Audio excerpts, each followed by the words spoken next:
হুজুর আমাদের পরবর্তী রোগী মোহাম্মদ মুনির হোসেন, ওনার পিতার নাম মাতাব্বর হোসেন, ওনার মাতার নাম আমেনা বেগম। আপনি দয়া করে মায়া করে দেখুন যে এই মুনির হোসেন দীর্ঘদিন প্রবাসী ছিল। দীর্ঘদিন বলতে প্রায় 9 বছর বিদেশে ছিল। যত টাকা পয়সা সকল কিছু তার যে স্ত্রী রয়েছেন, তার স্ত্রী মনিকা বেগম, ওই মনিকা বেগমের নামে অ্যাকাউন্টে সকল কিছু লেনদেন করেছেন। তো যখন এই মনির হোসেন বাড়িতে আসেন, এমনতো অবস্থায় তার স্ত্রী তার পিতার বাড়িতে চলে গেছে।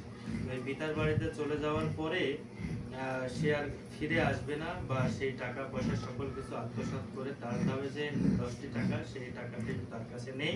তো এমনতো অবস্থায় তার স্ত্রী এখানে আর আসবে না বলে জানিয়েছেন। তো যে আমাদের মুনির হোসেন, তিনি আমাদের শরণাপন্ন হয়েছেন যে ওনার স্ত্রীকে আসলে নিয়ে আসা যায় কিনা, সেই বিষয়ে আসলে কথা বলতে হবে।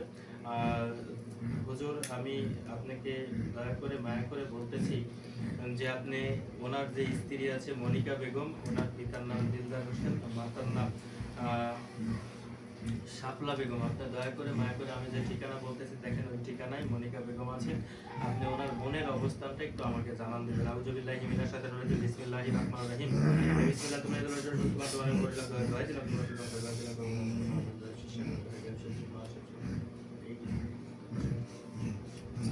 এই পূর্ব পশ্চিম উত্তর বিচার করে যেতে আছে এই মনিকা খাতুন, এই মনিকা খাতুন যেতে আছে সেটা গিয়ে ওনার রাশিটা করে, এই রাশি বাংলাদেশ হবে।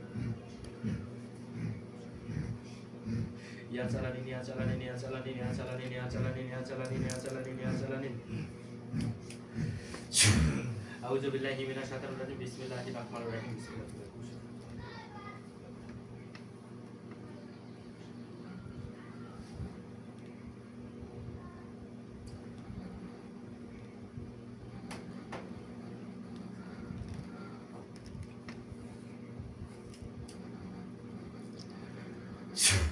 আউযু বিল্লাহি মিনাশ শাইতানির রাজিম। বিসমিল্লাহির রহমানির রহিম। বিসমিল্লাহ তুমি আল্লাহর শুকর বন্ধনে বললেন, দোয়া দিলাম।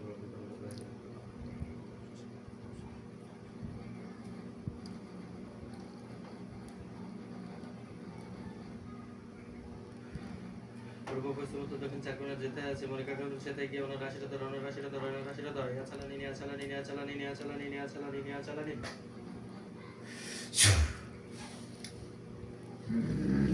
যদি আপনি দয়া করে মায়া করে দেখুন যে ঠিকানাটি বলেছি, সেই ঠিকানাতে মনিকা বেগম আছে। ওনাকে ওনার রাশিটা ধরুন।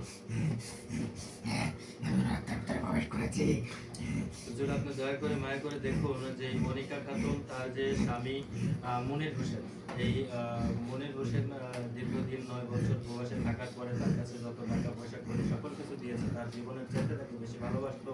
এই ভালোবাসার কারণে সকল কিছু টাকা পয়সা লেনদেন তার উপরে করেছে। তো এখন আসলে সে কেন এই স্বামীকে মানতে পারতেছে না, এই দোষটা কার? আসলে স্বামী স্ত্রীর মধ্যে যে এখন অনেক দূরত্ব হয়ে গেছে, দূরত্বের কারণটা কি সেটা আমাকে একটু জানাই দেবেন। এই দূরত্ব কারণ টাকা পয়সা। মানে এই টাকা পয়সার লোভটা কার বেশি? মনিকার। মনিকা। আসলে সে টাকা পয়সা লোভ করতেছে, লোভ করতেছে। লোভ করার যে আত্মসাতের যে বিষয়টা, সেটাই আমি দেখতে পাচ্ছি যে এত টাকা পয়সা আসলে নিয়ে সে আসলে ভাবতেছে যে স্বামীকে ছাড়া সে যদি একা একেও থাকে, তার জীবন আসলে দিব্যি চলে যাবে, সে সেটাই ভাবতেছে। আচ্ছা হুজুর, আপনি দেখেন তো কোন ক্রমে কি এই মনিকা খাতুনের মন এই মনিরের প্রতি করে দেওয়া যায় কিনা, বাধ্য মানে বশ বা বাধ্য করে দেওয়া, বা বশীকরণ করা, সিটি করা, কোনো কিছু করা যায় কি? হ্যাঁ, আমি দেখতে পাচ্ছি ওনার মনটা ভালো নেই, ওনার মনে একদম করছে, এগুলো কিছুই হবে না। এগুলো কিছুই হবে না? না। আচ্ছা, এই যে ওনার যে মনিকার যে পিতামাতা রয়েছে, তারাও কি এই সঙ্গেই চলতেছেন, নাকি তারা ভালো আছে? ওনারা আরো খারাপ। ও আচ্ছা আচ্ছা আচ্ছা, গাছ ধরে ফল হয়ে গেছে ওরকম। গাছও যেমন, ফলও তার চাইতে আসলে বেশি টক হয়ে গেছে। তো আপনি দয়া করে মায়া করে দেখুন যে এই মনিকা খাতুনের রাশিটা কি রাশি? হ্যাঁ, আমি দেখতে পাচ্ছি তুলা রাশি। তুলা রাশি। তো প্রিয় আমাদের মনির ভাই, আপনি আসলে বিষয়টা বুঝতে পারতেছেন যে আপনার স্ত্রীকে আমরা নিয়ে আসার চেষ্টা করলাম, কিন্তু এটাতে কোনো ফল আসবে না বলে হুজুর যেটা নির্দেশ করলো তো সেটাই মানতে হবে। কারণ আমি আপনি যতটুকু না জানি তারা অদৃশ্য শক্তি থেকে সকল কিছু বলতে পারে। তো তিনি যেহেতু বললেন যে তার মনটা আসলে খুবই কুষ্টি, তো এতদিন যাবত আপনি যখন সংসার করেছেন তখন অবশ্যই আপনি জানেন। তো ওনার মনটা আরো খারাপ, ওনার পিতামাতা আরো খারাপ। তো আসলে বিষয়টা হচ্ছে এনাকে বাঁচায় রাখা আর সম্ভব হচ্ছে না। কারণ এই মনির হোসেনের যে কথা সেটা হচ্ছে যে সে যদি না পায় তাহলে সে অন্য কাউকে নিয়ে সুখে থাকবে, সে সেটাও চায় না। এই কারণে আমি চেষ্টা করলাম যে তার সংসার যেন সুখের হয়, কারণ 9টা বছর প্রবাসে থাকার পরে যে টাকা পয়সাগুলো সেগুলো সে আত্মসাৎ করেছে, এখন সে পথের ভিখারি। তো এই অবস্থার উপরে যেন তার আর কোনো ভ্যাগ না খাটতে হয়, তাকে নিয়েই যেন সংসার করতে পারে আমরা চেষ্টা করলাম। কিন্তু হুজুর এটাতে সম্মতি না দেওয়ার কারণে আমরা বাধ্য হচ্ছি যে এই মনিকা খাতুন মনিরের ভাতও যেন না খাইতে পারে বা অন্য কোনো পুরুষ নিয়ে এই টাকা পয়সা যেন আমোদ আহ্লাদ করে না খাইতে পারে। সে পৃথিবী থেকে বিদায় নেক, তারপরে টাকা পয়সার যেটা হয় সেটা সে মেনে নেবে। তো আপনি দয়া করে মায়া করে এই মনিকা খাতুনের উপরে যদি আমরা মরণ বান মারি তাহলে এটা কি কোনো কার্যকারী হবে? হ্যাঁ, আমি দেখতে পাচ্ছি এটা কার্যকর হবে।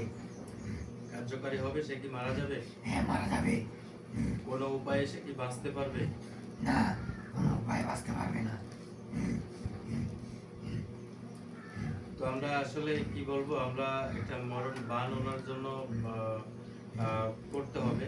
কারণ একটা মরণ বান আমরা চাই না যে একটা মানুষ পৃথিবী থেকে বিদায় নেয়, কিন্তু এমন এমন সময় এমন এমন পজিশন চলে আসে যে সেটা না করে উপায় থাকে না।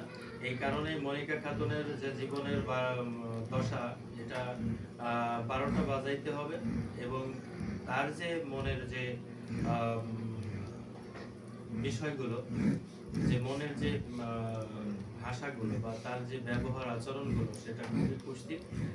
সে চায় না কখনো মনির হোসেনকে, আর মনির হোসেনও এখন চাচ্ছে না সে পৃথিবীর বুকে বেঁচে থাকবে, অন্য কোনো পুরুষ নিয়ে সে সুখে থাকে। এমনও তো অবস্থায় আমরা সিদ্ধান্ত নিতে বাধ্য হলাম তাকে পৃথিবী থেকে বিদায় করতে হবে।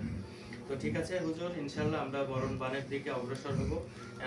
আমাদের পরবর্তী আরো রোগী আছে, রোগীগুলো আগে দেখে নেই ইনশাল্লাহ।